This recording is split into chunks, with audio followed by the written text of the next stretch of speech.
may capture images or sounds of those attending in the meeting. Any district recording may be erased or destroyed 30 days after the meeting. Recordings may be made at the discretion of the board during a meeting, and our public records and upon request shall be made available for inspection by members of the public on district equipment without charge. So tonight we're meeting for a budget workshop, and we're going to receive information regarding the district budget and discuss the process that'll be followed to complete a budget stabilization plan. As Mark mentioned earlier, if you are here and you are hoping actually to be in the Dixon High School Back to School Night, you are in the wrong spot. We welcome you to join the Dixon High School Back to School Night, but this is not that. If you are here to hear about the budget, we welcome you to do that tonight as well. Thank you, Catlin. I made it in. Fantastic. Great. Perfect timing. Thank you, everyone, for your patience. I apologize. I had some technical difficulties. Zoom did not want to let me join. So thank you, Catlin, for doing all that. I assume you already did Pledge of Allegiance and took Yes, roll, sir. minus me. So I am now present. So let's see, we've done all that. One other comment I would make is if people are here hoping to make open comment tonight, this is a special meeting, so we do not have open public comment, but of course, comments with respect to the budget are welcome and encouraged. Okay, so let's get started. I'll open the budget workshop meeting. Thank you, Mr. Foster.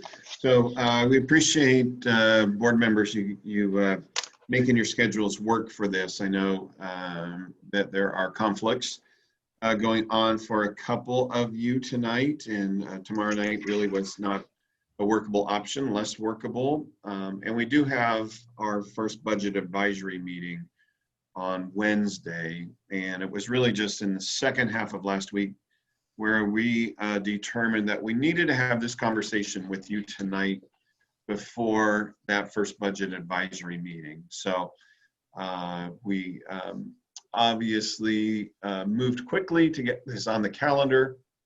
It is being recorded and will be posted on the district website. As we know, we did have the conflict with Dixon High Open House, and people who somehow remain loyal to the Las Vegas Raiders might be watching that football game instead of Back to School Night or this meeting. So a great deal of our work tonight is going to be led by Monique Stovall, who is our Chief Business Official. So Monique, I am going to welcome you to take over control here and walk us through a whole bunch of information, please. Good. Members of the board, Superintendent Dolan, and our general public.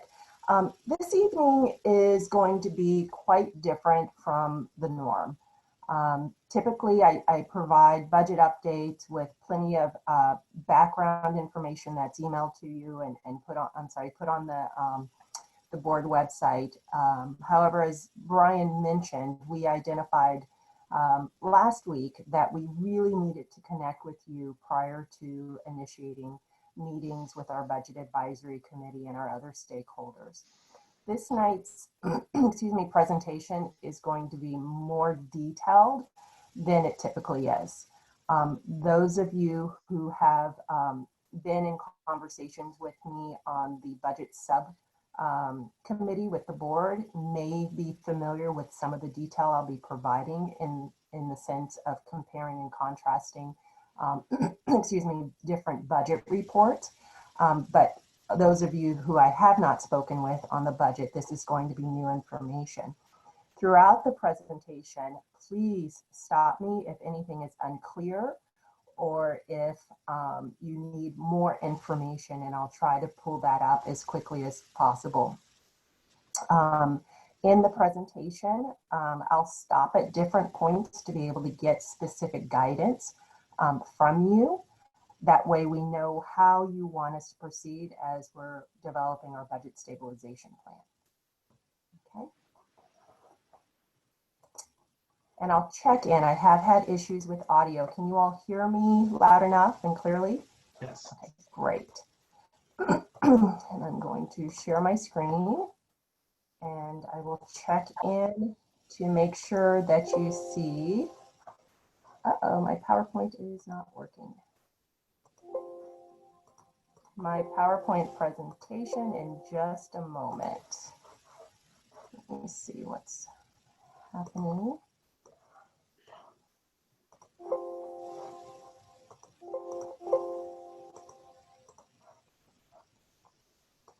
It was working just a little bit ago.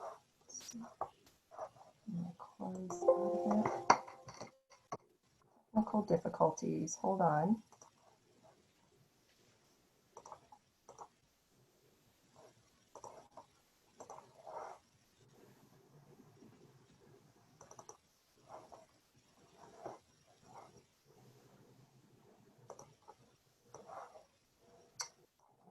I think I am back.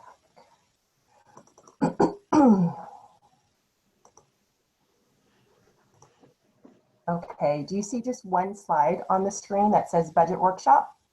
Yes. Yes. Great. Another thing that will be different this evening is I will not be just reviewing a PowerPoint presentation. I'll also be taking us to a Word document, an Excel document, because I believe that it's just a better way to be able to display the information. Okay. I also just recently, maybe 45 minutes ago, emailed the members of the board a copy of the presentation and also one of the handouts that we'll review towards the end of our time together. Okay.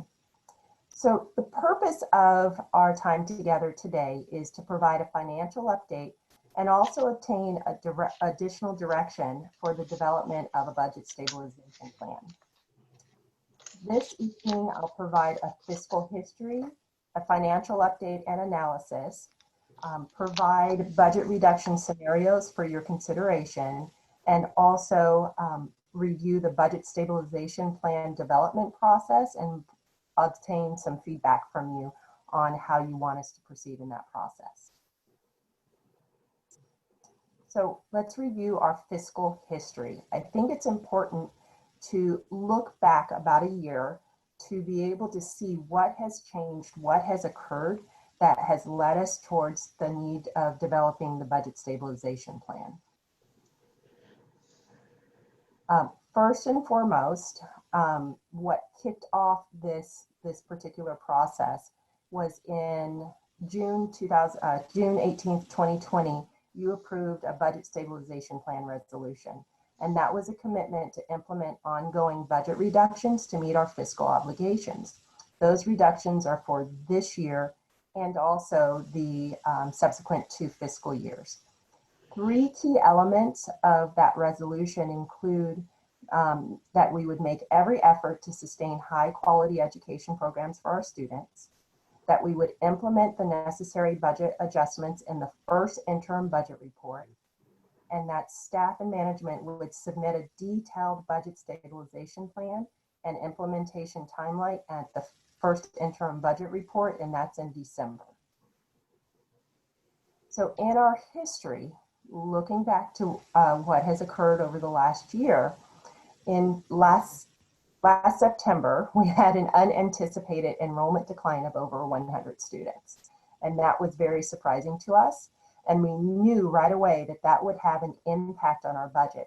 So in November, we formed our budget advisory committee to begin looking at our finances as a whole. In December, we presented and you approved the first interim budget. We self-certified that as qualified, meaning we can meet our financial obligations, but looking out a few years, we might not be able to. However, SCO changed our certification. They downgraded our certification to negative, which indicates not that we may, it's that we will not meet our fiscal obligations in the coming years. Then in January, you approved a resolution to reduce expenses, and staff and the Budget Advisory Committee, I often refer to it as our BAC, the Budget Advisory Committee and staff started to do a budget analysis to identify reductions in our budget. In March, we presented the second interim budget and we certified that as qualified. go, the County Office of Education eventually agreed with that certification, and we believed we were on the right track. However, a week later, the COVID-19 school closure occurred, and it pretty much decimated the economy.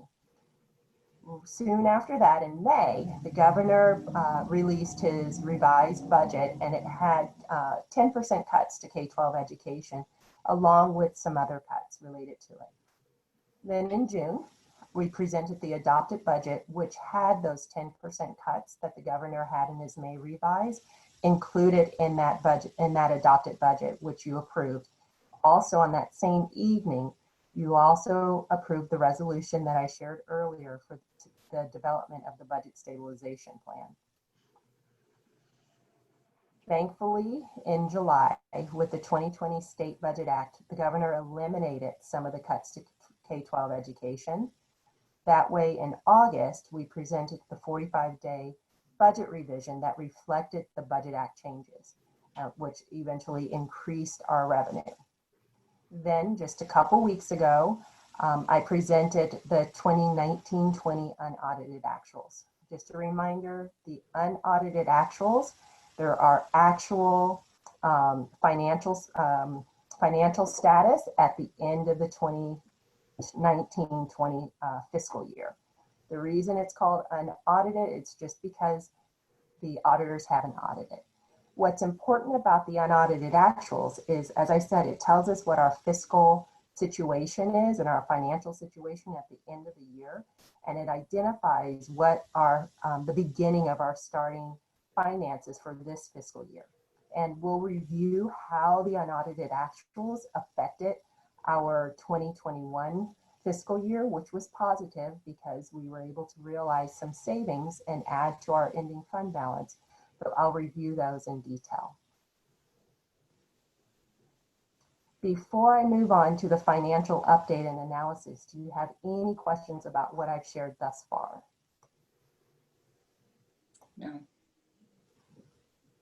Okay. This section on the financial analysis, this is where we're going to start getting really into the details, and I'll start bringing in some spreadsheets. So please stop me if you have any questions.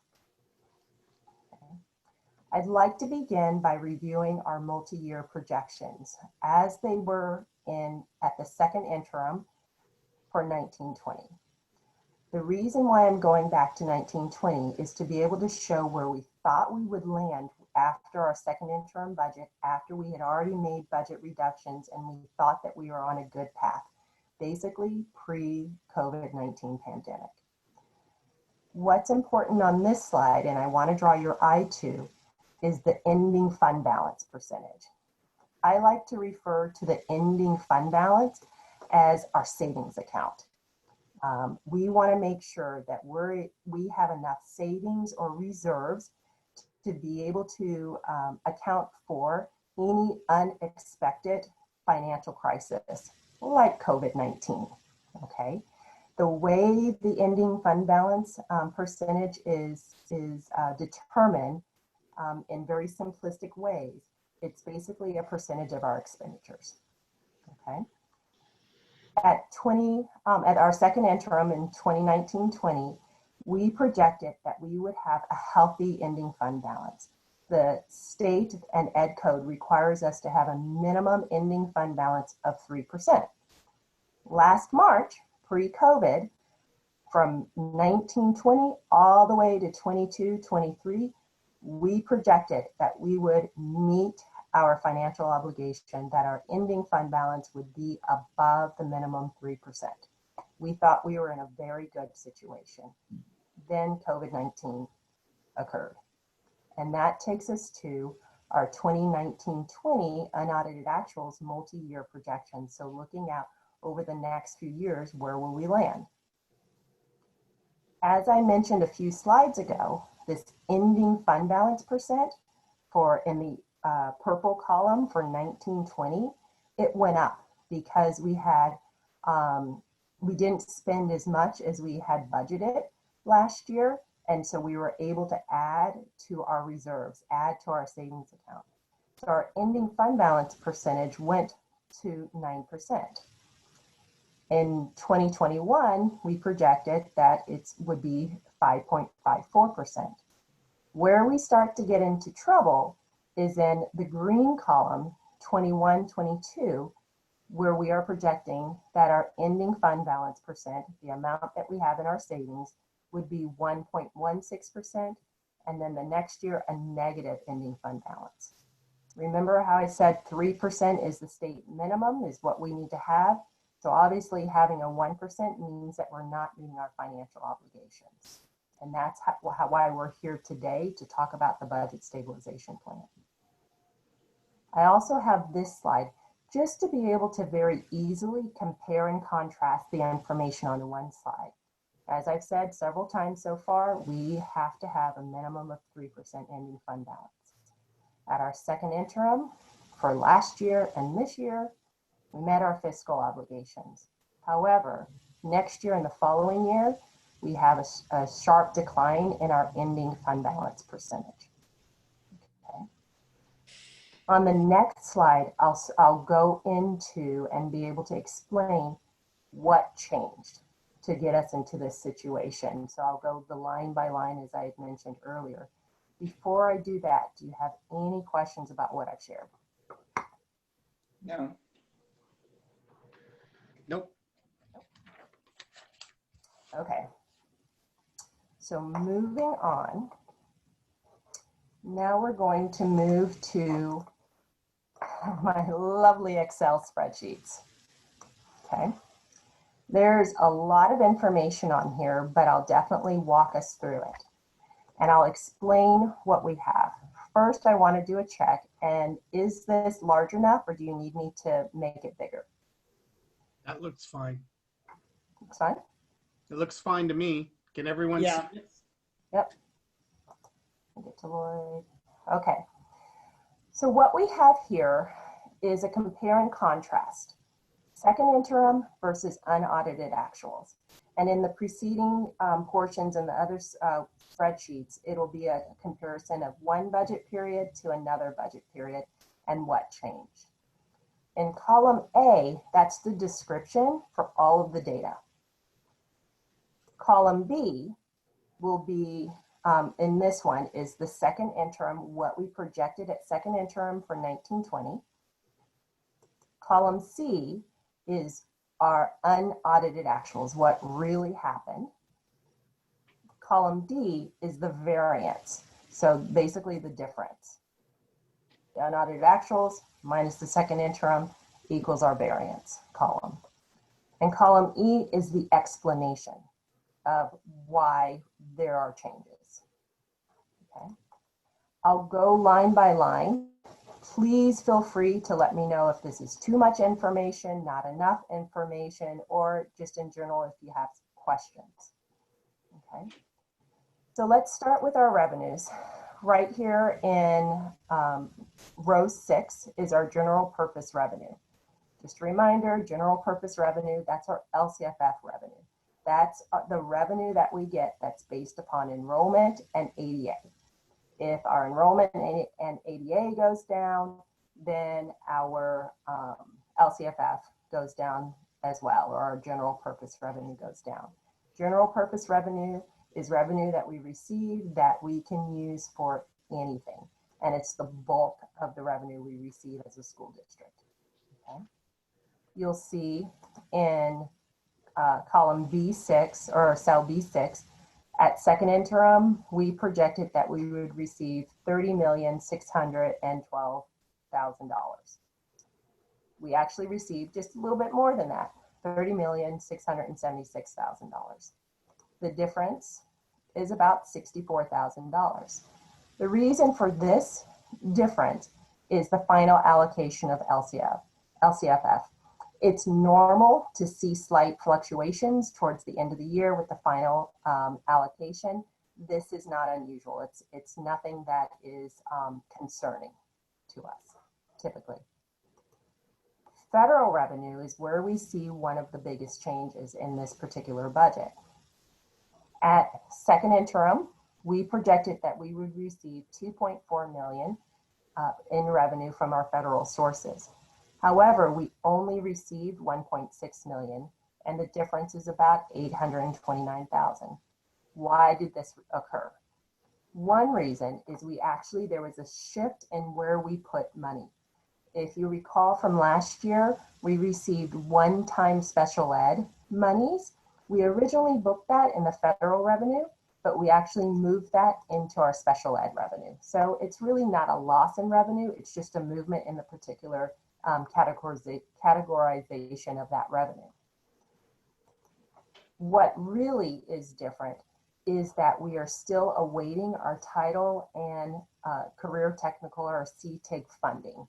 With that federal funding, it's often delayed, and it's not unusual to get that particular revenue after the end of the fiscal year. And that's what has happened in this particular situation. For our state revenue, you see that the difference is about $600,000. And that is mainly due to the movement of our SPED monies that I just mentioned. And then also we received about $60,000 in one-time COVID funds. For our local revenue, we're awaiting some of our migrant education funding and some safety credit revenue reimbursements. So our total revenue change when we compare second interim to unaudited actuals is about $172,000. Any questions before I go on? Nope. Nope. Okay. Let's talk about our expenditures. And some of this information you may recall from my other presentations, but I'll review it anyway. Just a reminder, second interim was pre-COVID. Unaudited actuals is after we entered into the pandemic and after we closed schools, and so our expenditures changed. And our certificated salaries, we actually did have, towards the end of the year, when all said was done, we did have an increase to our certificated salaries, and that was about $200,000. Same with our classified, and those were related to stipends and extra duty. Where we really had significant changes were when we got into our benefits. Our projection for our retiree benefits came out to be lower. We projected higher and our actuals came out lower. Our books and supplies, also known as material supplies, our other services and operations, those are our contracts, and our capital outlay were all significantly decreased, much due to the closure because of the COVID-19 pandemic. An example is our title and our CTIG fund. We didn't get the funding, and thankfully we also didn't have time to spend the monies as we had planned to. So when all is said and done, and stop me, I'm just going to go over and hit the high points. From second interim to unaudited actuals, our expenditures decreased by $1.6 million. Second interim was a projection, but in reality, we came out $1.6 million lower.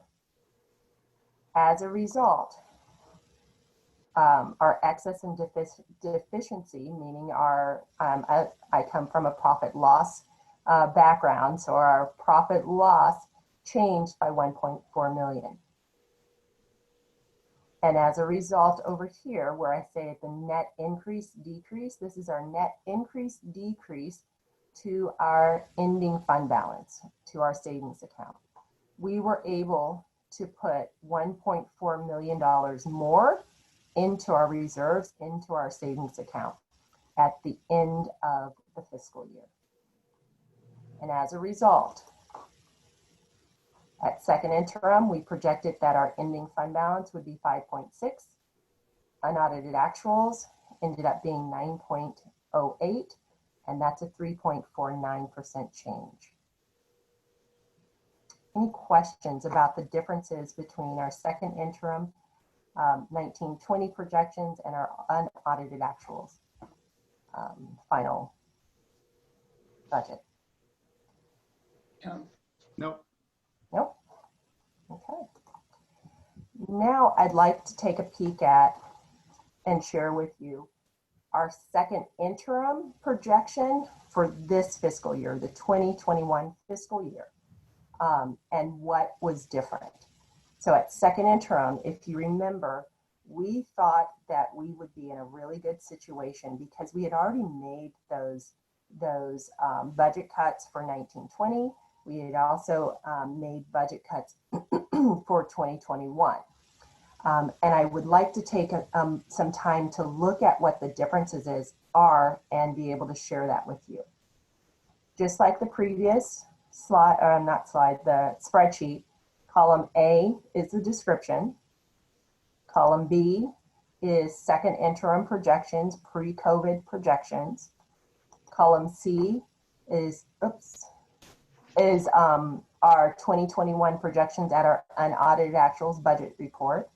D is the difference, and E is the explanation. Okay, beginning with revenues, general purpose, LCFF revenue. What we're now projecting is that the LCFF revenues will be about 870,000 less than what we projected at second interim. Why? Because we have a 0% COLA, and that decreases our revenue. Our federal revenue, we're projecting a $3 million increase. Why? The COVID-19 one-time funding that I've talked about at pretty much every budget report over the past few months.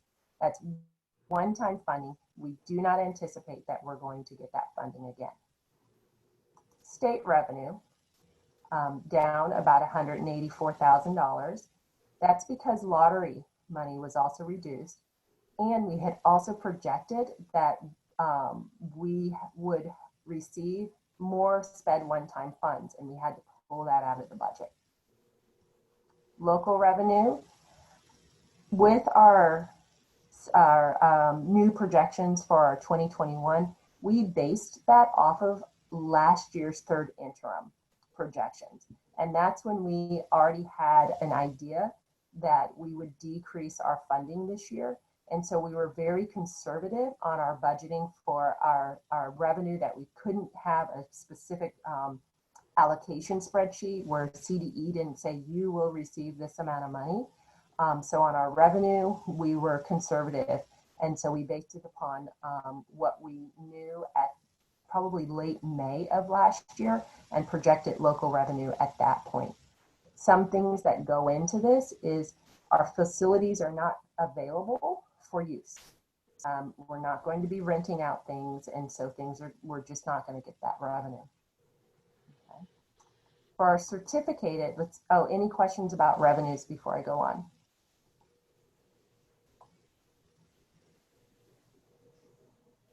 Nope. Okay. Certificated salaries. So we had projected and put into our budget budget reductions that the board approved for this fiscal year in order to begin stabilizing our budget.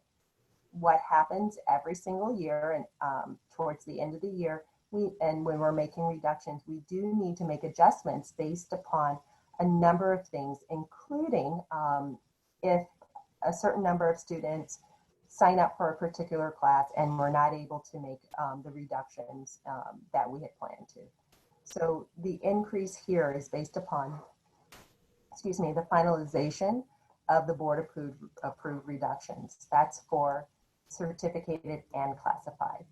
Also, I also want to make note, at second interim, we are making a projection on what those salary cuts will be. But at the end of the year, when that particular position and salary is cut, then we know the final amount. Okay. Our benefits, we're projecting a decrease compared to second interim because there were changes to our pension costs. Books and supplies dramatically up due to our COVID-19 one-time expenditures. We're using the COVID-19 revenue to pay for these particular expenditures. Then our other services and capital outlay, and then our tuitions are based upon our third interim projections, where we were conservative and basing them upon those particular projections. So where does that leave us? I'm going to actually scroll down right here. At our second interim, we projected that we would have a surplus of $198,000 for 2021. However, we are now projecting that we will have a deficit of $860,000. And that's a change of a little over $1 million. At second interim, we projected that we would continue contributing to the cafeteria fund. However, at least at the unaudited actuals at that time, we did not project that the general fund would need to support the cafeteria fund. We're analyzing that right now and identifying what, if any, COVID-19 one-time expenditures would be appropriate to be able to support the cafeteria fund, because they simply are not serving the number of meals that they need to cover all of their costs, namely their labor costs. So our overall net decrease to our ending fund balance, meaning what we're putting in or taking out of our savings account. Last year at second interim, we projected that we would add. Now we anticipate that we will have to pull out of our savings account, and that difference is about $956,000 in comparing the two interim reports, or I'm sorry, the two budget reports. So where does that leave us with our ending fund balance? At second interim for this fiscal year 2021, we projected that we would have an ending fund balance of 6.6%. However, now we're projecting that that would be 5.54%. Any questions? Any questions? No. Okay. Seeing none. Okay. On this next slide, I'm taking a little bit of a different tactic because I'd like to be able to compare this year to next year to be able to show what the change is going to be, which begins to get very significant. When we're doing multi-year projections, typically year 3 and year 4 is an even bigger guess than year 2. And so I didn't want to do a comparison of second interim, year 3 to the current year 3, because there's so many unknowns when you're getting out to year 3. But now 21-22 is just next year, and I think we can have a pretty good idea of where we might land. So on this spreadsheet, just slight differences. The logic is still the same. Column A, description. Column B is actually the 2021 projection as of right now, as of the unaudited actuals. And then we have the 21-22 projection as of right now, as of the unaudited actuals. Okay. And then, of course, we have the difference and we have the explanation here. There we go. With our revenues, we're projecting that our revenues next year will actually be up. This is because our next year's revenue, LCFF revenue, is based upon this year's enrollment. What's unique about this year's enrollment, because you might say, hey, we're in declining enrollment. This year's enrollment is actually set at, if you recall me talking about a hold harmless. So this year's enrollment is last year's enrollment. And so we almost get a couple years of grace, for lack of better words, when it comes to LCFF. Originally, we were all very concerned that next year would be our official fiscal cliff, but it looks like it's going to be the next year because we base it upon prior year ADA. Federal revenue, we will have a decline. The primary reason will be because we're pulling out those COVID one-time funds. Same with our state revenue. We anticipate, that we will not get any more one-time funds, and so we need to pull that revenue out. We also anticipate a decline in our lottery money. So we project that we're going to have a $3.7 million decrease to our revenue next year. However, revenue's decreasing, but expenditures are going up. So our certificated salaries, our classified salaries, and our benefits, we project that they're going to increase just naturally. The longer people are here, the more they can move on their pay range and be able to get more pay. We call that step and column increases. For our books and supplies, we'll be pulling out those COVID one-time expenditures. But we also need to account for consumer price index increases to our overall expenditures. We are currently projecting, because we're looking out, a decrease to our capital expenditures, and we projected that at $50,000 instead of $123,000. This obviously can change. With our tuition and other fees, we're projecting a slight reduction to those fees. And overall, though, we are projecting that our expenditures compared to 2021 compared to 2020 will decrease by a little over $2 million. However, because of our decline in revenue here, going from 38 million to 34 million, it is still not enough to cover our $37 million worth of expenses. And so we project that we go from an $860,000 deficit to a $2.6 million deficit in 2021. Therefore, we're drawing on our savings account, our reserves, which leaves only 1.16% in our reserves. Thus, the reason why we're working on a budget stabilization plan. Questions? What questions do you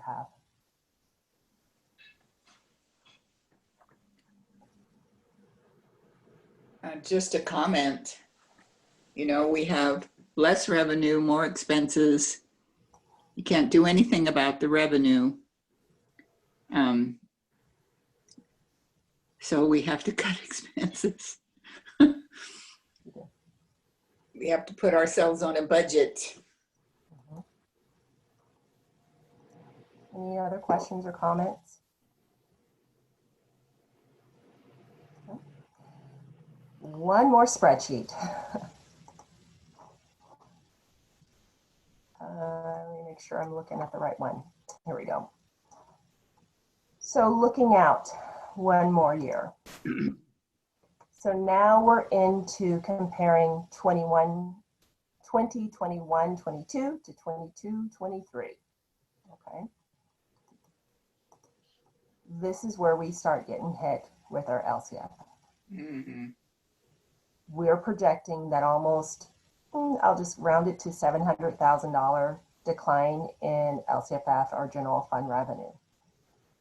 I'm very concerned that this number is going to be higher. The reason is because this year's enrollment is already lower than we had already projected. And unless a whole bunch of kids start coming back to us, our revenue is likely to be lower for our LCFF funding. As I mentioned earlier, when you're projecting the third year out, it's a big guess. And so you often, unless you really know something that's going to happen, you often base it upon the prior year.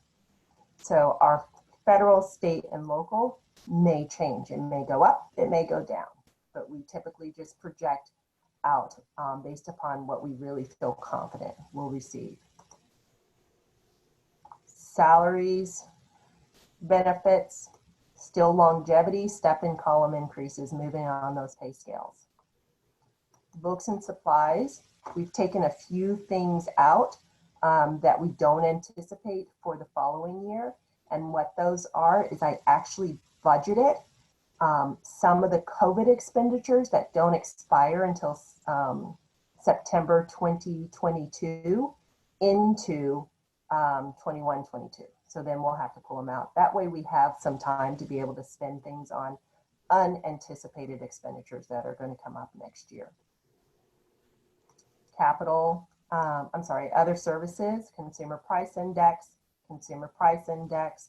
slight change for our certificate of participation.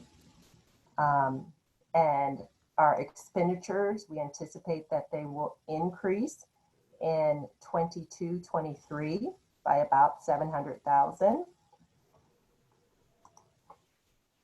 Our deficit, this is where we're in big trouble. Our revenue is going down. Our expenditures are going up. It's, another way to put this, it's supply and demand.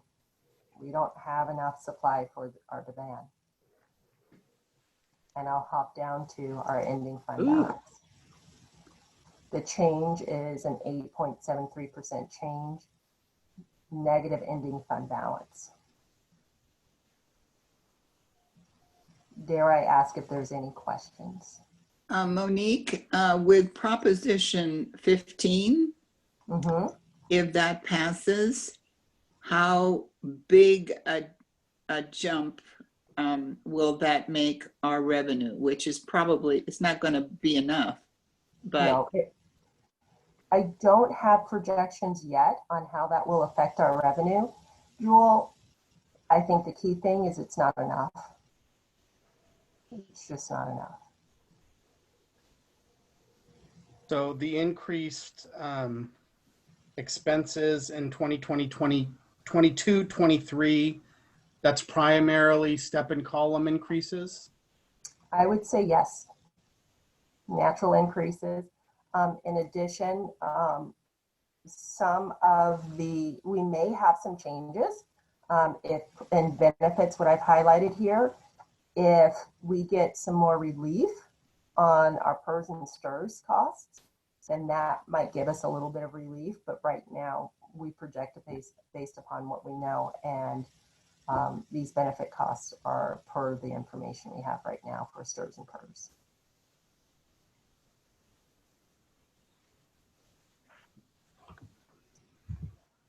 Any other questions?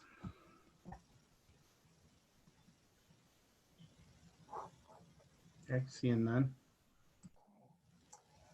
I am going to switch back to the presentation.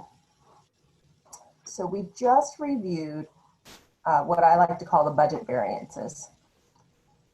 Now I'd like to discuss budget reduction scenarios.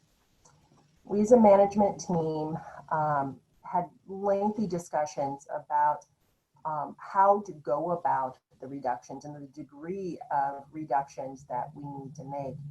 And we wanted to present to you 3 scenarios for your consideration. These scenarios are almost more philosophical than a particular number. For example, in January, at that resolution that you approved, it was set, cut this amount in 1920 and this amount in 2021. Where we are now, we're asking you to think and to approve more global reductions that aren't necessarily set at a specific number each year. And these scenarios will outline our thought process. So the budget reductions, we project that we need to reduce about 3.8 million in ongoing expenses over the next 3 years. It's important that I emphasize these are ongoing expenses. I project that because of the school closures and because we're doing distance learning, our expenditures are going to be down this year. But that's likely to be one time. unless we continue doing distance learning forever, which we don't plan to, then those expenses are going to come back. And so we're looking at ongoing expenses over the next 3 years. The sooner we make those reductions, the better, because the total amount of the reductions that we need to make over those 3 years can fluctuate. Some people say $1 saved today is, and I forget how much it is tomorrow, but basically if we make cuts today, then that's out of our budget tomorrow and we need to make less. Okay. So the 3 budget cut scenarios we have, the first one is focused on meeting the minimum 3% ending fund balance. The second scenario is a board designated ending fund balance percentage. The third is to completely eliminate deficit spending in 2021 and the subsequent fiscal years. I'll review each of those scenarios with you and the pros and cons. So scenario 1, 3% ending fund balance. As I've shared before, Ed Code requires a minimum ending fund balance of 3% for our district. The pros of this is that we would meet our minimum fiscal obligations, and that in 2021, this fiscal year, we already meet the 3% ending fund balance. The cons include a small change in revenues or expenditures can result in less than 3% ending fund balance, and that increases our risk of a qualified or negative certification and state intervention. We are now at the point, since we've had negative and qualified certifications, that if we do not right size our budget, if we don't stabilize our budget, then the state is likely to come in and take over. And we do not want that situation. No.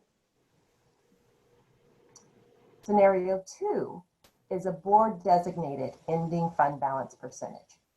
And in this scenario, we propose that you designate a minimum ending fund balance percentage that is above the 3% minimum. We recommend at this time a minimum fund balance percentage of 5%. What that means is that as we're going through this budget stabilization process, and even as we're looking forward, our goal when we're developing budgets is to maintain a minimum of a 5% ending fund balance. The pros of this scenario is we meet our minimum fiscal obligations. 2021 ending fund balance projection is already above 5%, and it allows for small changes in revenues and expenditures. The cons is a change in revenue and expenditures, a significant change in revenue and expenditures could result in a less than 3% ending fund balance. However, because we're at our 5%, we believe that we can handle small changes. The third scenario is to eliminate deficit spending. Deficit spending occurs when we spend more than the revenues we receive in that specific year. This occurs when a district just has excess spending and it causes a deficit. It can also occur when there's a delay in revenues, like our title funding. We projected that we would receive $50 in title funding, and so we spent that $50, but then the federal government said, oops, I'm not able to give that to you, or you're not going to be allocated those funding or that money until after the end of the fiscal year. So the pros and cons of eliminating a deficit spending is that we would definitely meet our minimum fiscal obligations. However, we would need to start making significant budget cuts right now. And so right this year, we do have a deficit, and so we would need to make close to $1 million in budget cuts for this year. In addition, if we went with this particular scenario, mid-year, each year over the next 3 years, we may need to make additional budget cuts if we determine that the revenue that we are owed and we projected that we would receive from especially our restricted and title. If we're not going to get that money, we'd have to make mid-year cuts. So again, just to summarize, scenario 1, we have, we propose a 3% ending fund balance is what we would pursue in our budget stabilization plan. Scenario 2, we would pursue a board designated ending fund balance percentage. Or scenario 3, we would eliminate deficit spending beginning this year and into the subsequent fiscal years. So I have a question. I was just going to ask so the 3% I know is the minimum. What's the recommended designated ending fund balance? Absolutely. For unified school districts, on average, it's 17%. Right. Okay. Yes. And yeah, just want to make sure we were all clear on that. That we're not, that even at the 5% in scenario 2, we're still aiming for the bottom. I mean, honestly, right? So that's not, the 3% is just keeping, I mean, literally just keeping our head above water, and 5% is still aiming for the bottom. So it's not like we're, we have this giant hefty cushion. No. We're not even anywhere close to where other people are mostly in terms of averages. Absolutely. Okay. Absolutely. So Monique, can you just reiterate some of the title programs? So Title I, and special ed, I guess. So we would have to make drastic cuts in Title IX in those title programs. Mm-hmm. So if we project that we're going to receive $800,000 in our title programs, and let's say 50% of that is related to salaries, 50% is related to materials, and we get to mid-year and we identify that we're only going to get 90% of that money, then we need to cut our expenses mid-year, and that would be to eliminate any deficit spending.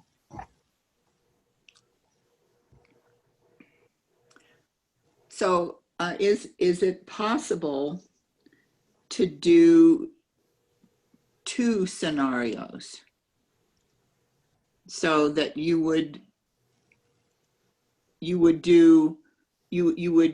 would designate a minimum balance that would be 5 or above? We could even start kind of getting higher.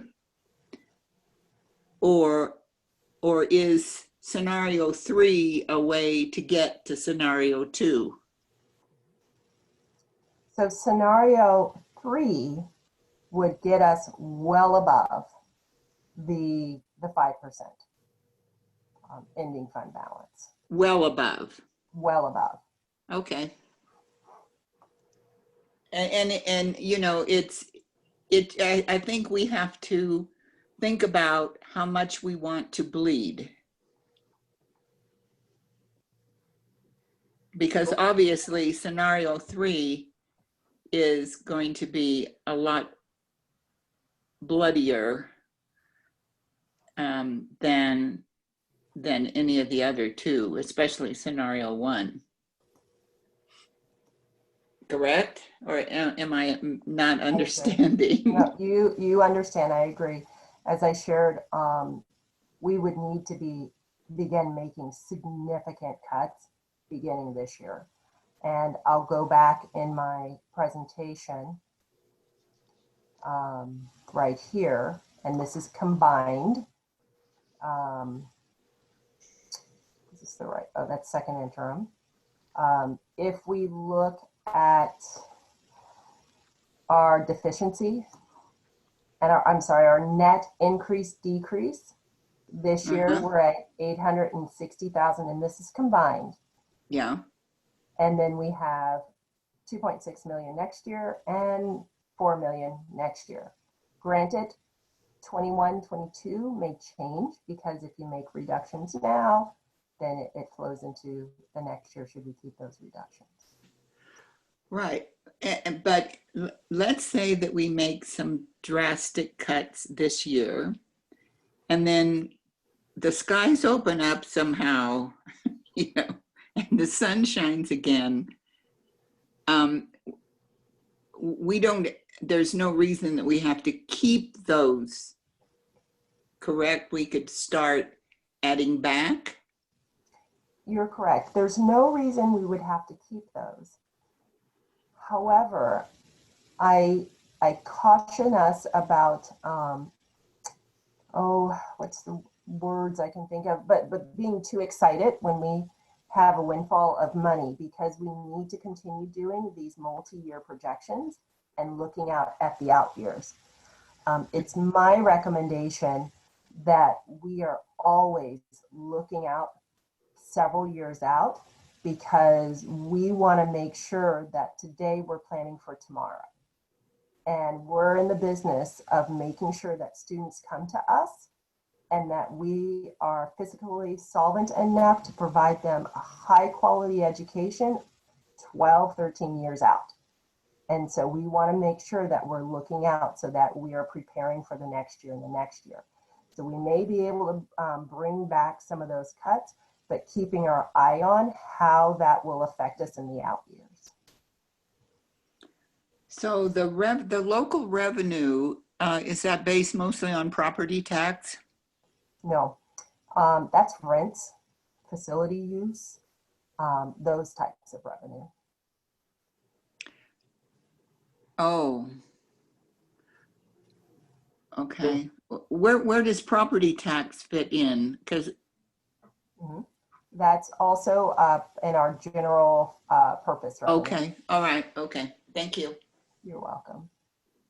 So Monique, I understand the sooner we make reductions, those savings continue out into further years, assuming we don't unmake the reductions. But what are the pros and cons if we had to do a mid-year reduction? I mean, I would imagine that in terms of like staffing reductions, it might be harder for employees to find jobs or something. What are the pros and the cons of that aspect?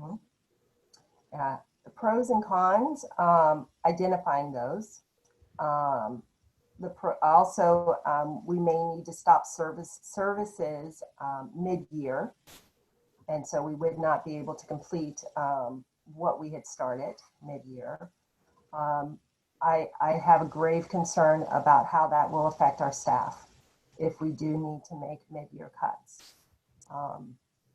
And that would be a very, very unfortunate situation that we would be in if every year our team members are at risk and have to wonder if we're going to get the revenues to be able to pay them. I think that's one of the biggest consequences. Yeah, and cons.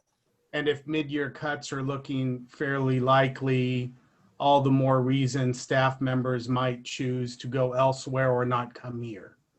Absolutely. Yeah. Absolutely. Other questions? Thoughts?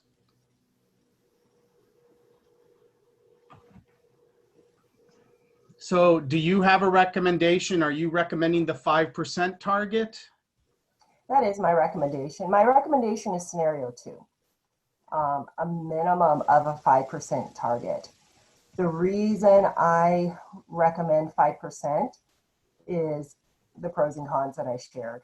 It's above the minimum, gives us a teeny bit of wiggle room, and does not bleed. It's not a massacre right now. It's going to hurt for sure, but I think it'll get us on the road to a higher ending fund balance. It hurts less now, but if things go bad, we could still get stuck having to do mid-year reductions, right? Yes, that's always a possibility. Yes. And again, I do recommend, and this of course is is based upon the work of the budget advisory and the budget planning, budget stabilization planning teams. I recommend that we begin identifying reductions sooner than later. Because based upon the scenarios that we've run, if we're able to make ongoing reductions this year, and this is just, on the back of the napkin type of calculations, then that 3.8 million that I mentioned earlier, that we need to cut over the next 3 years might go down to 3.1, might go down. And so that means fewer programs that we need to cut, because we know we're not going to get over $3 million in reductions out of pens and papers. We have to look more globally. And so if there's things that we are able to do now, we should do them now.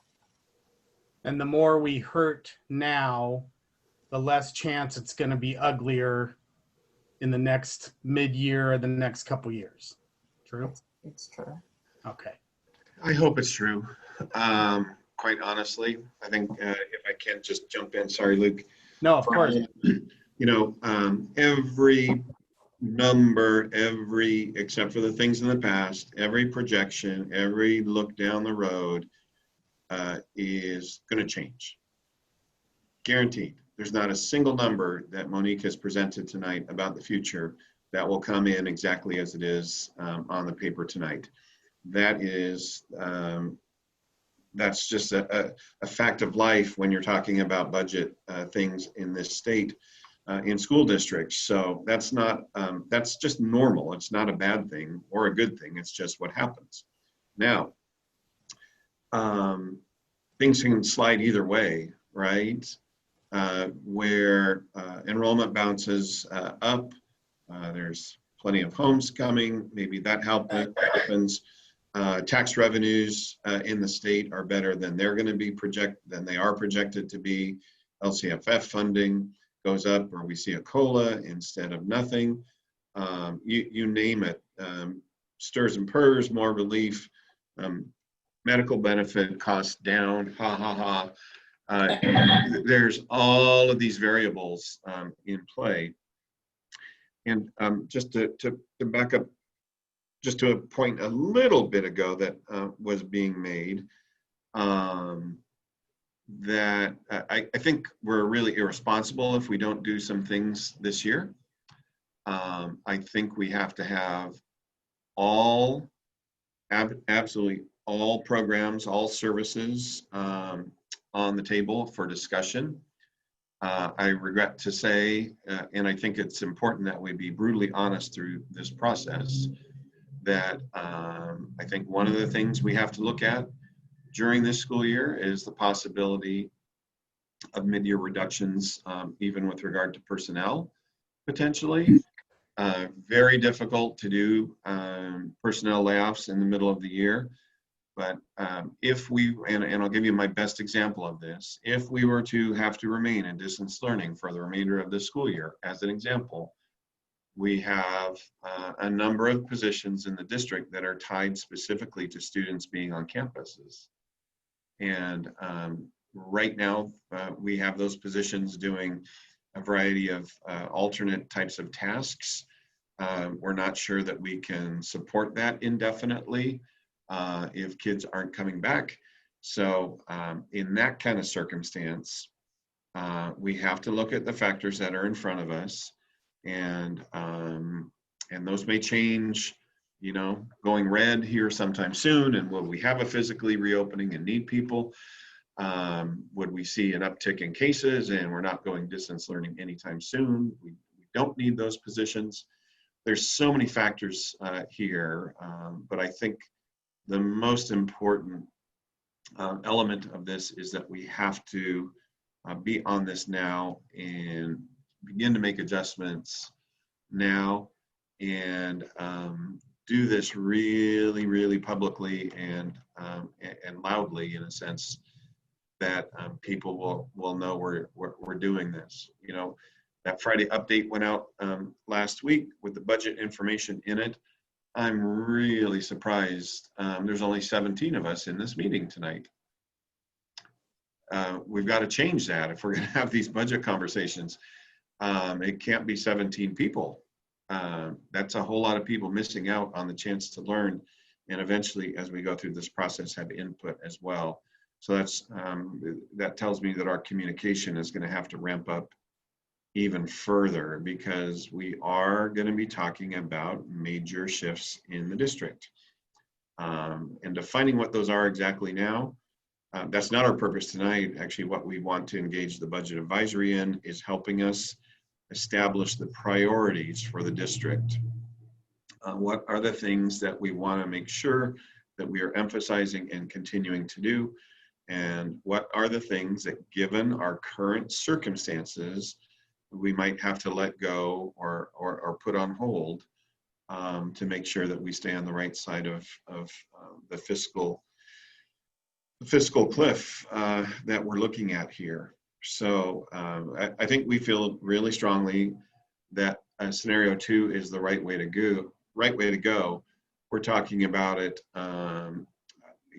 I think my sense would be we're talking about a floor of 5%, a minimum.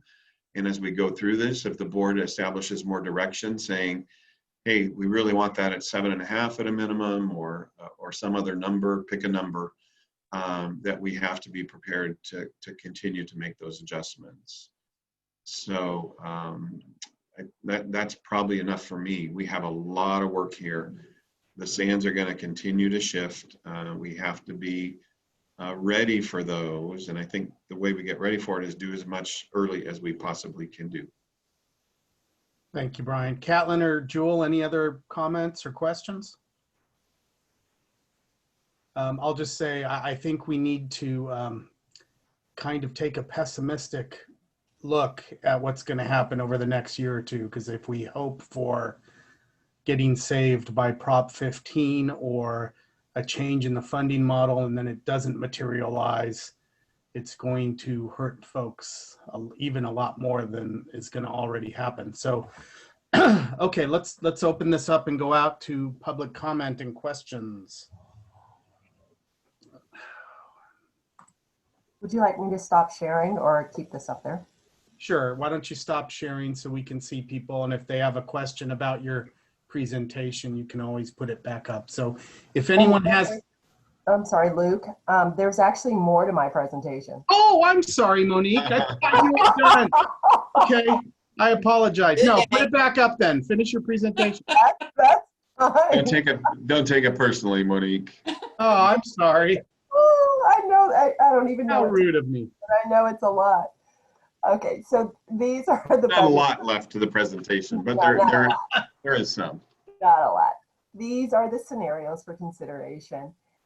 At this time, I'd like to talk about what the budget stabilization plan process will be, including, what groups, what stakeholders will be part of the conversation, our timeline and the reason for our timeline. And then also we have some guiding questions that we would like your feedback on to make sure that we are having the discussions that you want us to have. So our timeline for the budget stabilization plan is very aggressive. Today, through October 23rd, we're meeting with committees and stakeholders. We plan to bring that plan to you for review and approval at the November 5th board meeting. The reason why we're bringing the plan to you for review and feedback and approval is because I will need the time to be able to put those changes into the first interim budget. I can't wait until first interim to provide you the plan if you haven't approved the plan. And I need to be able to have enough time to put the information into the budget. And also, if at that time you still have questions for us and you want us to come back, then we have more time to have a little conversation. The stakeholder meetings begin this week. As Brian mentioned, on Wednesday, we'll begin meeting with our Budget Advisory Committee. As a reminder, our Budget Advisory Committee, it has 4 parent representatives, 2 members from each of our labor groups, and it also has executive cabinet. We have our board budget subcommittee meetings. We have our management meetings, and then we'll also meet with our labor groups through their meet and confirm meetings. So we're trying to make sure that we are getting as much voice as possible. This is where we would like some additional feedback. As we go through the budget stabilization process, and I'm going to be switching modes again, I'm going to pull up a, excuse me, a different spreadsheet to be able to look at. As we go through the budget stabilization meetings and processes, we have questions that we want to pose to each group for consideration to help us to identify what changes we will be making in our budget. As I mentioned before, pens and pencils are not going to get us to $3 million. We're looking at programs and services. So these guiding questions, and I'll review them with you, and I'd like your input on if you would like us to remove any questions, if you want us to alter any questions, or if you want us to add any questions. So, and you also received this in your email. The first question that we'll pose, and I also want to share that some of these questions are more specific to maybe management, or more specific to and appropriate for the budget advisory. And we'll break those out per the groups. However, these are the general guiding questions. The first question is, are there any expenses which we can move from the unrestricted general budget to the restricted budget? Meaning simply what it says. What are we spending in our unrestricted funds, our general money, that LCFF money, that would be appropriate to cover with our restricted funding? Are there ways to reduce spending on department and site management? Can we reduce liaisons? Can we review roles of teachers on special assignments? Can we reduce our assistant and vice principal allocations, our English learners? Just really looking at our department and management to see if we can do it more efficiently, provide services more efficiently. Are there any situations where we can consolidate expenditures? For example, combine or eliminate events, or move centralized processes to eliminate redundancies. Is there a way to reduce extra personnel costs? Those are substitute costs, overtime costs, extra duty. Number 5, are there areas where we are providing excessive service levels of service? We'll have to fix that, compared to other districts. Our PBIS coaches, our response times, our database management, our staffing ratios. Number 6, are there any services or standalone programs which we believe can be reduced, eliminated, or provided ourselves at a reduced cost? Elective classes, interventions, vendor contracts, etc. Are there past budget cuts that were effective, and or can we take advantage of rejected budget cuts from the past? We've already reduced our transportation costs. Can we reduce our paraprofessional allocations, cell phone usage? We don't have an enrollment center, but what else might there be that we may be able to revisit and would be appropriate to make changes now? Is there any work where the cost exceeds the value? Are there any feel-good programs? I like to think about this. Are there any programs that we implemented and we still are doing, but we're just not getting the benefit out of it that we had hoped when we implemented the program? And then, are there overdue or technical personnel actions which we can take? For example, lay off vacant positions, restructure or reclassify jobs. And number 10, are there ways to minimize the impact of pay increases? For example, minimize effects at the bargaining table, possibly freeze extra duty schedule or movement, eliminate paying for more expensive classifications. These are the guiding questions that we propose to have with our different partners. What we are also working on is identifying so that we know what particular programs are really on the table for discussion. The way we're doing that is identifying what programs or services are required by law. We know that we need to do this by law versus which programs are not required by law. Our philosophy is that we are having a conversation about everything. Many things we will say, you know what, it's not required by law, but this is something that is within our mission, we believe in, we can afford to do this, it's the right thing to do, we will keep it. But even though we might even think that right now, we are committed to having a conversation about everything. So we can say a year from now, 2 years from now, we as a district, you as our governing board, you've evaluated every program and identified that, yes, we have the funding for the program and it meets our mission and our values. What, if any, questions do you have about the guiding questions that we'll use during our conversations? Questions, Jewel or Catlin?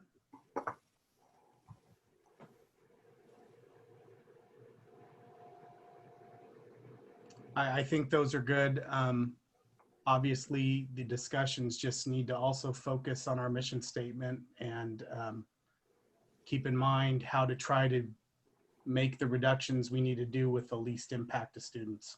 So.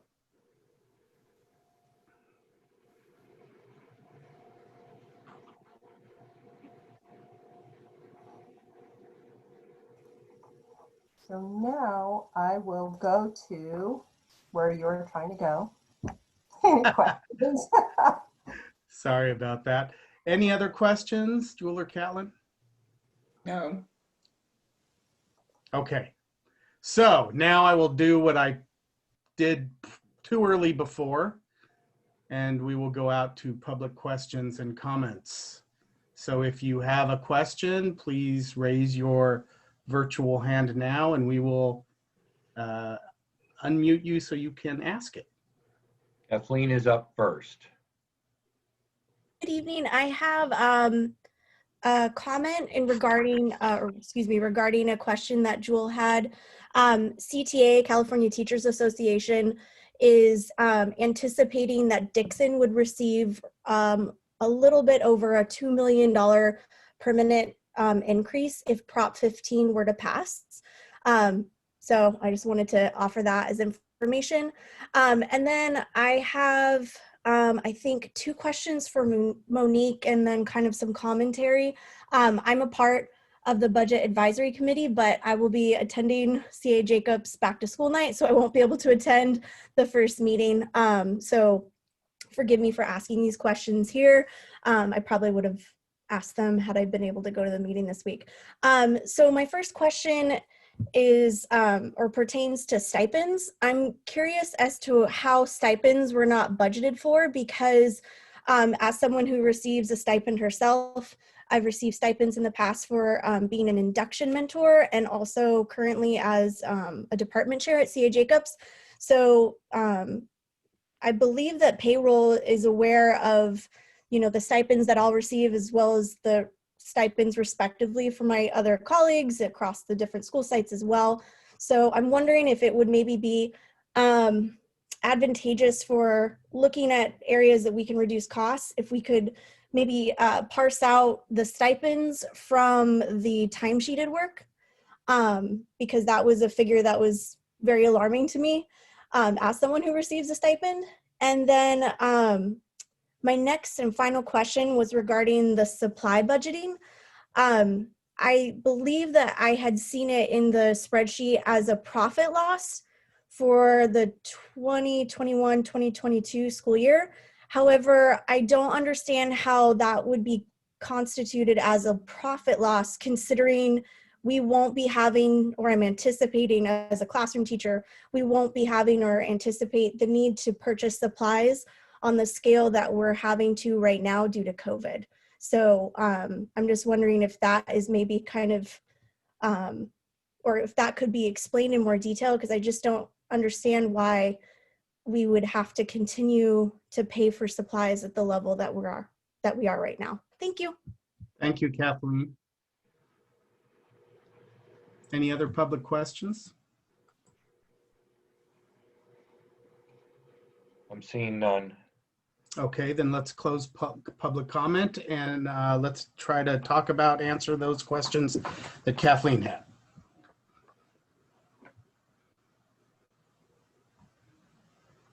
Can you hear me okay?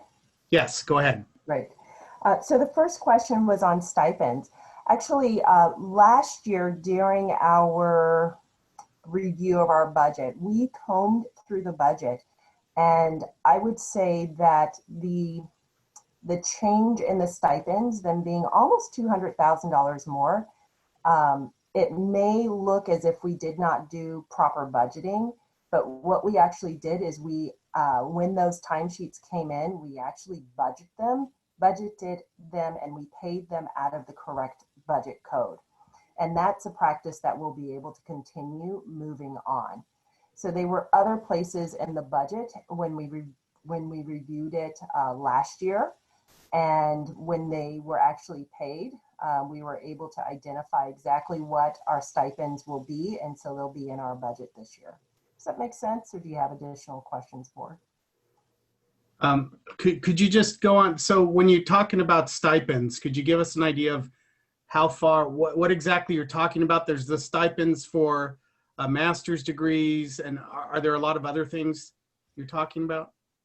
You know, I'm going to defer to Brian on the different types of stipends to be more accurate on that. Sure, there are a wide variety of them. So every grade level has a representative at each elementary school site. Every department has a chairperson in the secondary sites other than Main Prairie. There are things, smaller things like fifth grade camp. There's student council stipends. There are then the whole array of athletic stipends. All the coaching positions at both C.A. Jacobs and Dixon High School. You have stipends such as, and these come as a percentage, but they're considered stipend, of the salaries of the ag teachers at Dixon High School that are intended to cover the FFA and fair work, those types of things. So it is both kind of support services as those reps or chairs. It's athletics, and then some of it is, I think we'd consider it co-curricular. Band as an example, where you have a class to it, there's a stipend attached really for the extra time that's involved. So that's the whole array. And then of course master's degrees are also the payment for those is also considered a stipend. Okay, and did I hear you correctly, Monique, that all those stipends last year were about $200,000? They increased our salaries and benefits about $200,000. Okay, and sorry, go ahead, Catlin. No, I just had a question on the stipends. Brian, in the year that, predates my time on the board, but in the year that athletic stipends were cut because of budget cuts, were other stipends cut as well, or just the athletic stipends? No, we only eliminated sports at that time, Catlin. It's funny, we were talking about this in cabinet this morning.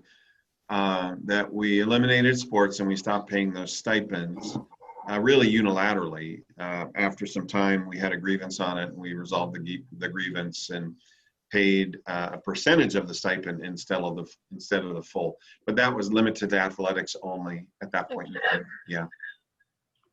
So why was there a $200,000 increase in stipends last year? What was the primary reason for that?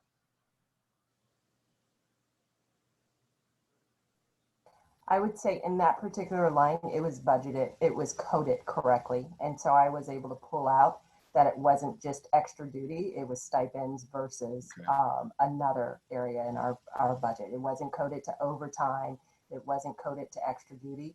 We actually budgeted and coded it to excuse me, the stipend. And so that's how I know that it was specifically related to stipends. So it wasn't, it wasn't a change in expenditure as much as it was just a change in how it was allocated? Yes. Okay. The other question, and I'll try to answer it based upon what I heard. I think I understood it as, right now, because of our current situation, we anticipate and we are experiencing a decrease in our expenditures for our material and supplies. That's great for this year. However, that is one time because of our current year. And that's not something that would be appropriate for us to budget for in, excuse me, in our subsequent years. So are you anticipating those costs going up, or just because they're down this year, they'll go back to normal, which will be up from this year? Yeah, I anticipate they'll go to at least normal, whatever normal is. Yeah. Okay. Okay. So you guys need some direction from the board then? We would like some direction from the board, yes. And to the degree that you can, choosing from those three scenarios, certainly with the leeway to modify, alter, kind of polish up an edge, or take something out. We're happy to entertain anything that you want to fly by us tonight. Yeah, and since this is initial direction, if Prop 15 were to pass, we could jump in and modify how we're going to try to do this. Any other board comments, questions, thoughts? Well, I think that it would behoove us to listen to Monique's recommendation of at least 5%. I agree with Jewel. I think that's a good starting point. I think things are going to fluctuate, and and I don't know about the proposition passing. I don't know that that's, I mean, I'm hopeful, but just not sure that that's going to be a thing. And so I think we should start with this in mind. I mean, I know you're not asking for a formal vote, but if we started with this direction and then, like you said, sort of modified as we went, I think that might be a good place to start. And I saw Melissa make it in. Melissa, I don't know how much you've caught. Do you have any thoughts or comments if you're here? No, I'm just looking over the scenarios, and I'm sorry that I wasn't able to join right away. I think I need to, I sent an email to Brian today. I need to look over exactly every line item, if you will, of what was budgeted this year. Because I think the budget tells a lot as to what's budgeted and because I even just think of like special ed busing. Special ed busing, we usually spend a lot of money, but I'm assuming we're not using that right now. Right. And so I think we need to get the full picture of what we're not using this year. Oh, I know it's only one time that this is only happening, but that changes the numbers moving to previous years. Correct? Moving to future years. Moving to yes. future years. I'm sorry, future years. Yes. Yeah. So, I mean, at least it would give us a little bit more to go off of next year. And then hopefully if we did some cost savings that year, it would bump to the next year, correct? Mm-hmm. Yeah, and Melissa, if I can jump in, that is the idea of that scenario too, of identify things that we can do this year that will continue into the out years as well, so that the burden on the out years is reduced. So what we've suggested at this point is that 5% target. But again, that's something that it's totally malleable in terms of changing, going up. I hope we don't entertain, really, to be honest, the idea of going down. Yeah. Understanding your request a little bit more, Melissa, about the changes. So those are really not capturable entirely until the first interim, right? That's when you really know what all those changes are. Now, we have a bunch of areas where, you know, you just pulled one that was a simple, easy one, just like that, where we're able to certainly identify those, and some of those put dollar figures in. And really this process, and Monique, tell me I'm off base at any point in time if I am. The process of going through the budget advisory, of developing the budget stabilization plan, of Monique putting that into then the first interim report, that's what really is going to capture the changes we make for this year. So we know what we adopted at 45-day revise. And I think we could probably quickly run through and say, this one's going to be less, this one's going to be less, this one's we think is going to be more. Having exact dollar figures at this point, here's Monique, where you tell me it is hard to achieve. Should we wait until that? So first interim is based on changes through October 31st. Is that the appropriate thing to do right now? If I'm understanding you correctly, it's appropriate to wait until the first interim. Like you said, we have an idea of the expenditures that we will not have this year, and I like to say that are likely to be deferred. Should we open, then that's going to change our expenditures. I would not recommend that we hang our hat on decrease in our expenditures right now. We are just a few weeks into school and a few months into the fiscal year. And I think we would be providing inaccurate information if I shared that now. That's going to change significantly. Okay. Brian, So- if I may, Go ahead, Lloyd. I think I agree with Melissa. For instance, on your budget sheet, you have other services and operations, and under unrestricted, it's 3.3 million. But it doesn't say what specifically those expenses are. And how do you make a decision on making future cuts if you really don't know line by line what those things are? And so I agree with Melissa. I think we need to know, you know, if we're going to have to reduce the budget, and I would hope it's not, you know, you don't exceed 5%. But if we're going to have to do that, we need to know exactly what has been spent or is planned on being spent, so that we can make the best possible decision on this. And what I can do for you. Go ahead, Monique. What I can do for you in my budget reports, like the unaudited actuals and the 45-day revise, is I provide a breakdown of line by line, object code by object code, of what the projected expenditures are. I would be more than happy to resend that to you so you're able to look at that again. Yeah, I think that's the first step I was going to say. And I think the format that you shared with the board last year, I think, was helpful. And you guys correct me if I'm wrong.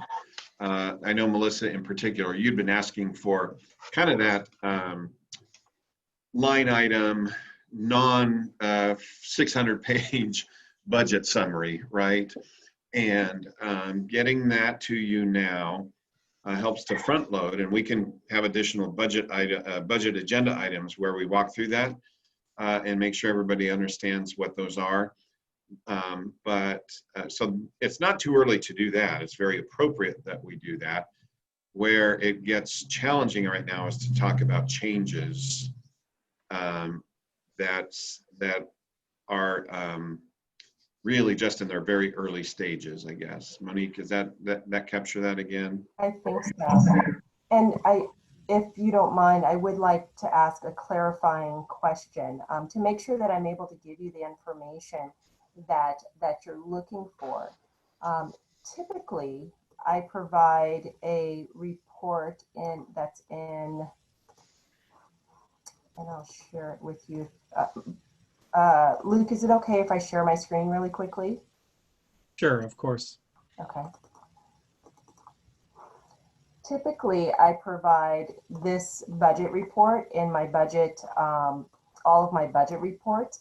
Are you seeking something that is in more detail?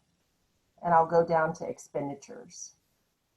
Can you blow that up a little bit for this Absolutely. middle-aged man's tired eyes? Thank you. That's much more readable.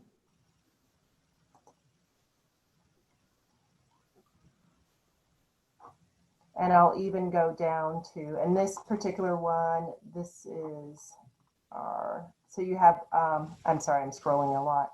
You have your unrestricted, and then you also have your restricted, then you have your combined. I know that I'll just go down to utilities. Yeah, to get to some of the stuff. Yeah. Yeah. Utilities, contracts. Would you like something in more detail than this? Melissa and Lloyd, does that? Well, I'll speak for myself, and Melissa can speak, for instance, you have every student now has some kind of laptop device, correct, in the district. And so instruction is being conveyed on laptops. Now, when they used to come to the classroom, teachers would go to the copy machine and copy things out. Well, that's clearly not happening right now. And so there must be a savings just in copying. And maybe in future years, there's going to be a savings if every student has a laptop. I mean, why would you have to run off reams and reams and reams of paper if you can convey this with a laptop that's sitting in, live, with the teacher or at home? And so I can see some future savings there, but maybe that's wrong. Maybe the teachers have a different bent on that. Maybe we need to listen to that. But I'd like to see kind of a line by line thing of what's going on. And because once again, it's hard to figure out, well, I can't tell you to cut water, for God's sake. I can't tell you to cut the utilities, because when we are back to school, the utilities are, we don't have control of that. But anyway, that's my 3 cents for what it's worth. Well, and some things that I'm thinking of, and maybe this is like a board committee, subcommittee meeting, but okay, so consultants and contracts, we need to know what those contracts are to know if they're useful. And the other thought I was thinking, just since it's pulled right up on all of like the operations, like the utilities, for example, I know last year in the subcommittee and the finance committee meeting that we had, I know that we were looking at each site and their electric and their water and their gas, and there were some unexplained charges as to why some sites were so low and some were so high. And I don't think we ever got those questions answered as to why. I think it was Anderson. Well, I don't remember what it was, but I remember it pointed out. Luke, you were there at that. Do you remember? Yeah, I think it might have had something to do with the solar at the old high school. I remember what you're talking about. Even it was like water was like so drastically different. And so hopefully as we get into that too, I think it was helpful also to look at it by school site as far as utilities were concerned as well. But I do think we have to know what each thing stands for. Obviously we know water stands for water, but if you scroll down a little bit, let's see.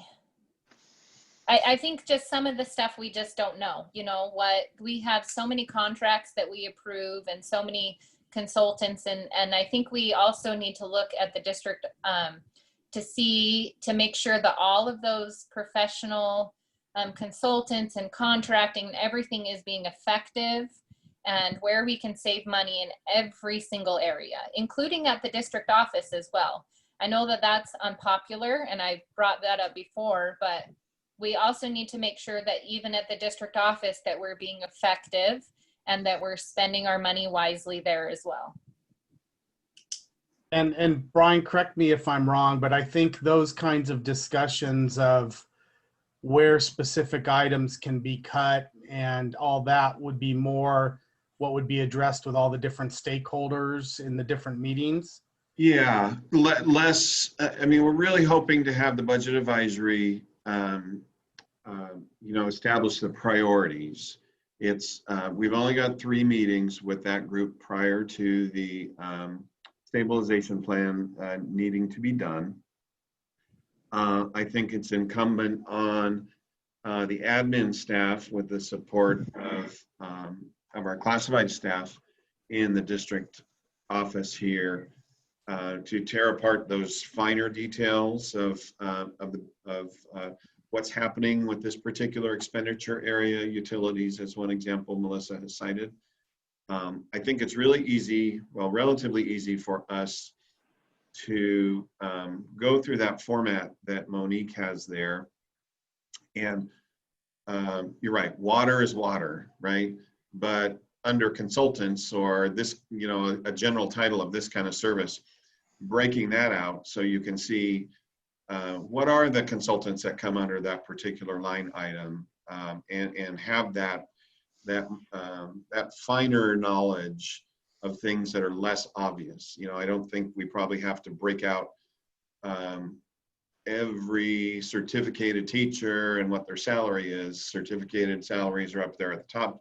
A big line item. Professional development probably has to be broken out, right? So you can see what all of those things are. So, and I don't know, Lloyd, if that helps you as well, but taking Monique's document there and where it needs to be expanded to give detail necessary, include those details, and where, we know, again, water's water, right? And so that's just one thought I have on it. Well, Monique has been very helpful in giving Melissa and I the broad picture, the big picture. But it's not enough it's hard to determine where to cut in a big picture scenario. You really have to drill down. And I think that's my question. And I think that's Melissa's question too, is what are the things that we can drill down on and perhaps reduce in order to help the district out. So Brian, that's really the process of the next 6 or 7 weeks, whatever is here. In that time, Brian, I assume, any board member that wants to look in more depth could coordinate with Monique to get the information they want. Is that, certainly, yeah. And also, and this information also should be, evident, available to the community as well. So, I would foresee that we're likely to add a standing kind of budget update agenda item here through the fall, that we've got the ability to share some of that information more broadly than just with the board members, I think is appropriate, as is when it's feasible, because we have that responsibility to inform and provide that information, and then we also have the responsibility to get this plan together, and finding the balance there between excuse me, I think between the two is going to be important for us to do. So I think I might suggest at this point that Monique and Lloyd and Melissa loop back together, talk about this in a little bit more detail. I trust that the other 3 board members trust Lloyd and Melissa to get this ironed out, and kind of the reporting standard expectations that you'd like to have, and then we can start to share that information with you. And and I think Melissa and I are on that budget advisory committee, but if that's something that Lloyd really wants to be on, we can discuss him taking my seat on that before I think I've been invited already. So okay. I don't know if I'm on the committee, but I've been invited anyway. Okay. Well, let's make sure, Brian, if you could coordinate to make sure we don't have 3 of us show up. So maybe that was one of the ones I handed off to Lloyd. I don't know. It might have come with that finance subcommittee that went to budget advisory, as I'm thinking maybe what happened, Luke. Okay. But Luke, if you think you need to be on that committee, then I don't have a problem bowing out. I trust you completely. No, that's quite all right. So yeah, at the end of the day, I mean, you know, it's fine for us to set a goal of a target, an idea, big picture idea of where we want to go. But at the end of the day, what I'm hearing is that when we decide how much needs to be cut to meet that goal, we need to know what's being cut. Sure. You know, because And some things you just can't cut, or And some what's things- staying, you know, it's what's being cut and it's what's not being cut. right, And exactly. So It's both So- those pieces. Yeah. So Can I I ask- agree with Catlin and Jewel on the minimum 5% target for a start, to try to, you know, make that our direction. But of course, as we get more information, as Melissa and Lloyd have talked about, you know, we'll need to keep revisiting that. Can I ask one more question? And I do have a couple of comments. First, course. I'm okay with 5% as the initial target. Number two, Brian, I do appreciate that on Friday you did send out something to the community, just kind of as a start to the budget. I think we need to keep doing that to create transparency so everyone knows what's going on, so no one's going to be shocked. Yep. Number three, I know Monique has worked really hard to not do a rollover budget, as which has been done in years past, and I appreciate that. Is it safe to say that everything in the budget is now properly coded? That's my question. Monique, you want to come on in? I'll answer it on the, I've been around budgets for a long time. I will say that every budget has bugs in it that as you go through your first interim, your second interim, and so on, and just as well as regular work that happens, transfers and such, there's always bugs in a budget, right? What I will tell you is that I think the budget that we prepared and that you folks adopted this year is the most thoroughly reviewed and accurate budget that we've done in a long, long time, perhaps ever in my time as superintendent, right? So yeah, there'll be some things that pop, but I think those things are going to be minor, and I think there'll be relatively few, quite honestly. So there will, you know, if there are any big surprises, I just don't see big surprises as being in place. Other board questions or comments? Or Monique, did you want to add to that? I agree. You got it. I just want to reemphasize the part where we, and Brian, you said this earlier, that it's your plan, but to really to push harder maybe on maybe other ways of outreaching to community and to, and we've had a few more people join the Zoom meeting, but I think we're only at 23 right now. Yep. And about 12 of those are board members or district support staff. Right. So that, you know, that gets us at about, you know, a little over half are people who have to be here for, you know, I mean, because we're supporting this this work. And so that really means that we've only got 12 folks who are here to listen to the presentation from a different point of view. And I want to make sure we really get all points of view. And in particular, you know, I don't see a lot of parents. I see a handful of parents, but not a lot of parents who are more classified, you know, just everybody, more teachers, everybody in here, because I don't think this is going to be a process we want to do in a vacuum. I think it's a process we want to do with a lot of input. Amen. Yeah, and when you put out your updates, I think you really need to be very clear about this has ramifications down the road that everyone's going to care about. And so they need to be involved because, you know, of course, no matter what the issue is, you tend to hear after I didn't hear about it. So we need to really try to reach out. Yes, Well, we shall. And to piggyback off that too, to include people in the process as much as possible. So when we get to the results of voting, we honestly don't end up with a 6-hour board meeting and of everyone saying after all the hours and hours of work, you know, this is, we need people to know about that, to be engaged in that. So when it comes down to it, everyone understands and there aren't any surprises. Yeah. And don't shoot me for saying this, folks. It's possible. Luke is laughing. Maybe he knows where I'm going. It's possible we could use another couple workshops along the way, and not being able to rely just on our regularly scheduled meetings. And yes, it felt like we met 3 times a week during the summertime to get to the distance learning decisions. But as we begin here really going at this hard, I think that we have to anticipate that it might take some additional time for us, especially as things become more concrete.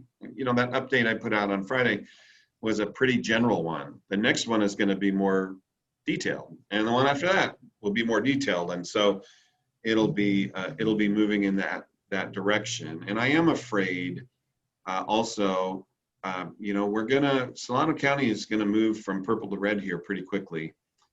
And that's going to start a conversation about when and how and if to reopen for some in-person learning. And I'm actually afraid that this issue could be buried underneath that one, and that people would miss the fact that we're going through this huge process and have these reductions to make here in the next couple of years. So we're going to be fighting for some oxygen and spotlight, I think, as we go through this. So again, that effort to really tease this out and help people see it, I think is going to be really critical. You know, Rockland opened Yes, with hybrid. Yep, I heard that today. Mark shared that today. Yeah, yeah. And I don't think, you know, when you're going to have a special meeting about distance learning, it's not difficult for people to make the jump that, oh, this is going to affect me. But when you're talking about budget, you know, oh, well, you know, let them work on that. Don't understand that means what goes into the classroom, who teaches the classroom, what classes are offered. I mean, it's just a tremendous relationship between budget and what happens. And I think that the fact that we had 17 or 20 people means that people really don't understand the connection yet. Yeah. And to be fair, this was a quick turnaround from, you know, and that could be part of our Factor Night. We had a competing event in the Dixon High School back to school night. There's a couple factors there. So, but as Melissa and I had exchanged earlier, we have to be careful about our scheduling. We had very few options this week, and so we snuck it in. But we're going to have to be able to ensure that other opportunities that we don't have that direct kind of conflict going on. Yeah. Okay. Any other board comments? Okay. So I think you have your direction at this point. I think we do as well. Yes. No, I think that's it. I want to thank Monique for putting together a really understandable and user-friendly presentation. Once again, good job, Monique. And we've got marching orders here for us to continue on. And this does give us a real good framework from which to begin the budget advisory work on Wednesday evening. So thank you, folks, for your time tonight and good input and questions. We appreciate it. Thank you, Monique. You made it very understandable. Upcoming events, September 23rd, CAJ Back to School Night. September 24th, Maine Prairie Back to School Night. And the next board meeting is October 1st. Do I have a motion to adjourn the meeting? So move. We have a motion. Do we have a second? I'll second. All in favor? Aye. Bye. Aye as well. Thank you all. Meeting's adjourned. Thank you. Thank you. Bye.